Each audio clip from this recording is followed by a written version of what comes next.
आज मैं आप लोगों को क्वाड्रेटिक इक्वेशन यानी द्विघाती समीकरण के सॉल्यूशन के बारे में बताने जा रही हूँ। हम लोग रिकॉल करें कि द्विघाती समीकरण क्या है। जिस समीकरण में चर राशि एक्स वाई जेड का मैक्सिमम पावर या घात 2 हो तो उसे हम लोग क्वाड्रेटिक इक्वेशन कहते हैं। उसका सामान्य एक्सप्रेशन होता है ax² plus bx plus c is equal to 0।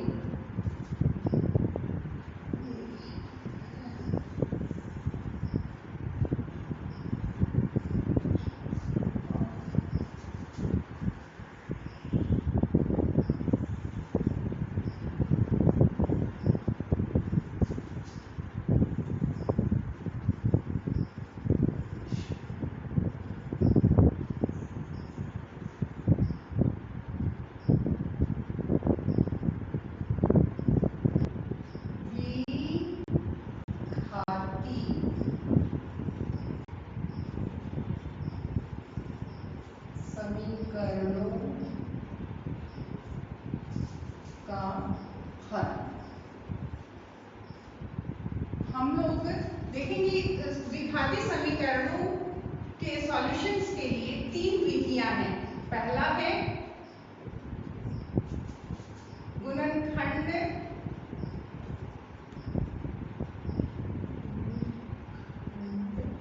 विधि या मध्य पद विभाजित विधि।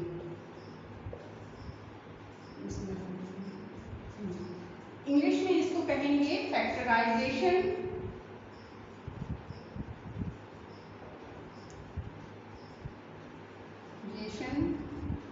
मेथड और मीड टर्म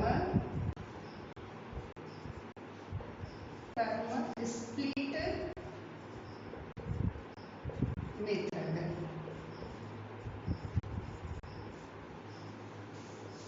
दूसरा है वर्ग की पूर्ति करने की विधि, इसे इंग्लिश में कहते हैं कंप्लीटिंग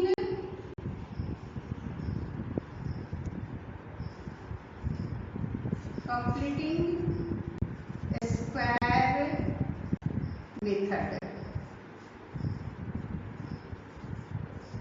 और तीसरा है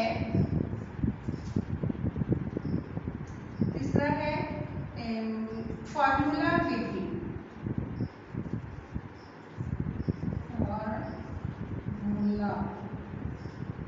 विधि या सूत्र विधि।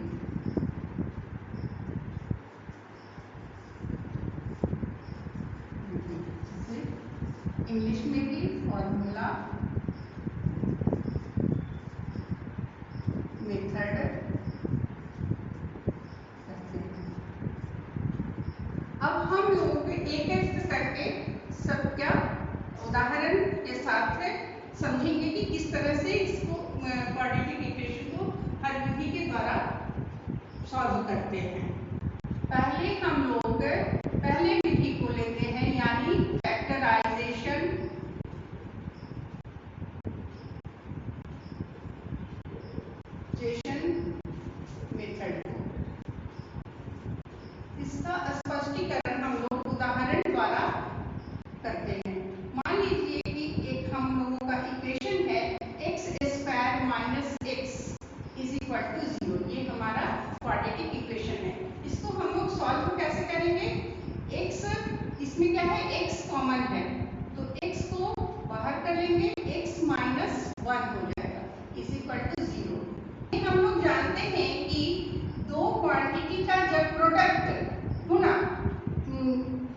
होता है तो उसमें से एक या दोनों ही 0 के बराबर हो सकते हैं। अतः इस एक्सप्रेशन को हम लोग लिख सकते हैं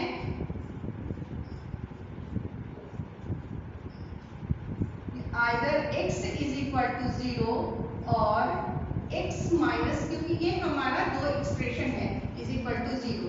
अब हम लोग x का वैल्यू निकाल लिए हैं, x इज इक्वल टू 0, इसमें तो स्पष्ट है। और यहाँ पे हम लोग इसको सॉल्व करेंगे तो x इज इक्वल टू +1 आएगा।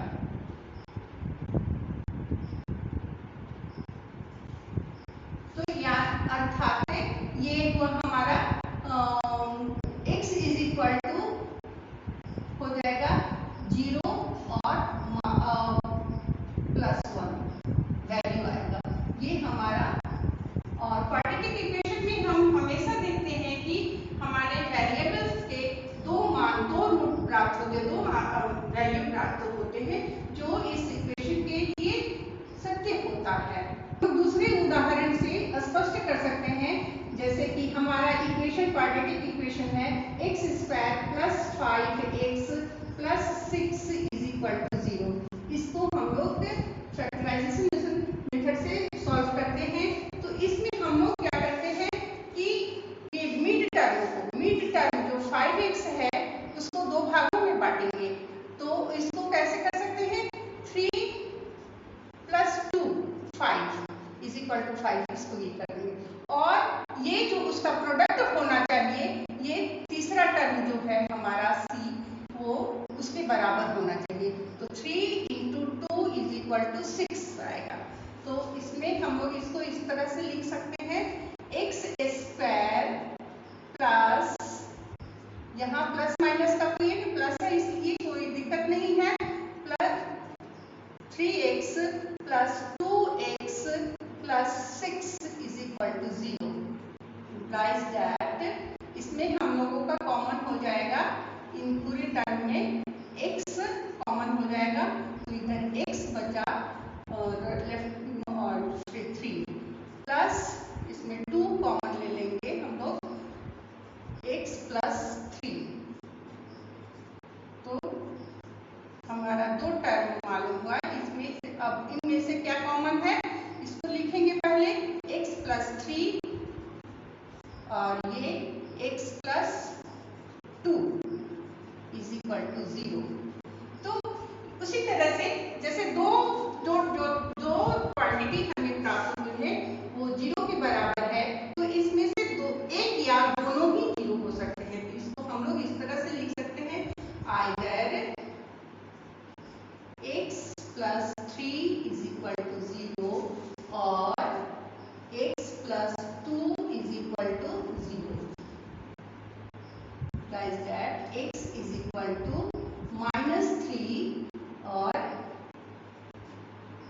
x इज इक्वल टू -2, यानी therefore x is equal to -3 या -2। ये हम लोग सॉल्व करके लाते हैं। x का वैल्यू हमें -3 प्राप्त हुआ या -2, ये दोनों ही हम हमेशा क्वाड्रेटिक इक्वेशंस के वेरिएबल का जो मान होता है 2 होता है, तो हमारा यहाँ पे -3 और -2 हमें प्राप्त हुआ है। अब फिर हम लोग एक तीसरे उदाहरण द्वारा भी इसको स्पष्ट कर सकते हैं। हम अब तीसरा उदाहरण लेते हैं, जो कि ये हमारा क्वाड्रेटिक इक्वेशन है x² - x - 156।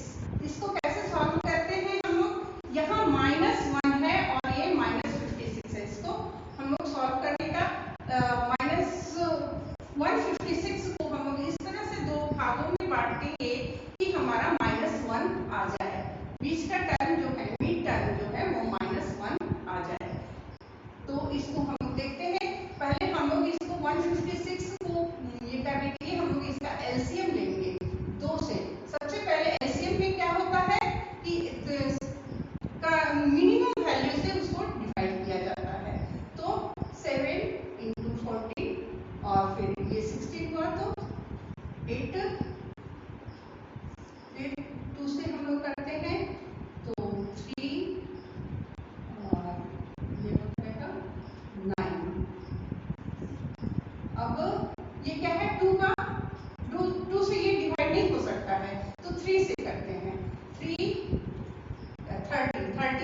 इससे ये डिवाइड होगा। तो अब हम लोग -1 लाना है, तो इसको इस तरह से ये करेंगे कि हमारा -1 2 into 2 4 और 4 into 3 12 होता है। तो 12 अगर हम लोग लिखते हैं और 13 है तो हमारा -1 लाना है, तो हम लोगों को माइनस वैल्यू के लिए -13 और +2 इसको ये करना पड़ेगा, तब हमारा क्या आएगा। इसको हम लोग इस तरह से सब्ट्रैक्ट करके देखेंगे, -13 और +12 यानी कि -1 आएगा, है ना। इस तरह से होता है, ठीक। और तो इसको और फिर ये 13 और 12 को गुना करेंगे तो हमारा 156 आ जाएगा, ठीक। तो इसको हम लोग इस तरह से स्प्लिट करके लिखेंगे, x² -13x +12x -156 is equal to 0। Implies that इसमें x हम लोग कॉमन ले लेते हैं, x -13 प्लस इसमें 12 हम लोग कॉमन लेंगे, x -13 आएगा इज इक्वल टू 0। फिर इस टर्म में हम लोग x -13 कॉमन है, तो इसको x -13 लिख देते हैं और फिर इसको एक साथ लिखेंगे x +12, इसको हम लोग गुना करेंगे तो हमारा इतना आएगा इज इक्वल टू 0। अब इसी तरह से कि ये दो क्वांटिटी का प्रोडक्ट 0 है, तो इसमें से एक या दोनों ही 0 हो सकते हैं, तो हम लोग इसको लिख सकते हैं either x -13 is equal to 0 और x +12 इज इक्वल टू 0। और implies that x is equal to, ये इधर -13 है तो इधर आएगा तो राइट हैंड साइड में आएगा तो इसका साइन चेंज हो जाएगा, तो +1 हो जाएगा। और इसमें x इज इक्वल टू, ये प्लस है तो लेफ्ट राइट हैंड साइड में आने पर माइनस हो जाएगा, तो -12 हो जाएगा। इस therefore हम लोग देखते हैं कि x इज इक्वल टू +13 और -12 हमारा ये वैल्यू x का वैल्यू प्राप्त हुआ। अब हम लोग एक दूसरा उदाहरण लेकर के इसे और स्पष्ट रूप से समझेंगे। 18x² + 3x - 10 is equal to 0। ये इसमें हम लोग इसको कैसे करेंगे, +3 हमको मिड टर्म में लाना है और फिर -10 है यहाँ, तो इस केस में हम लोग क्या करते हैं कि इस टर्म को और इस टर्म को का प्रोडक्ट लेते हैं, तो हो जाएगा 18 into 10 इज इक्वल टू 180।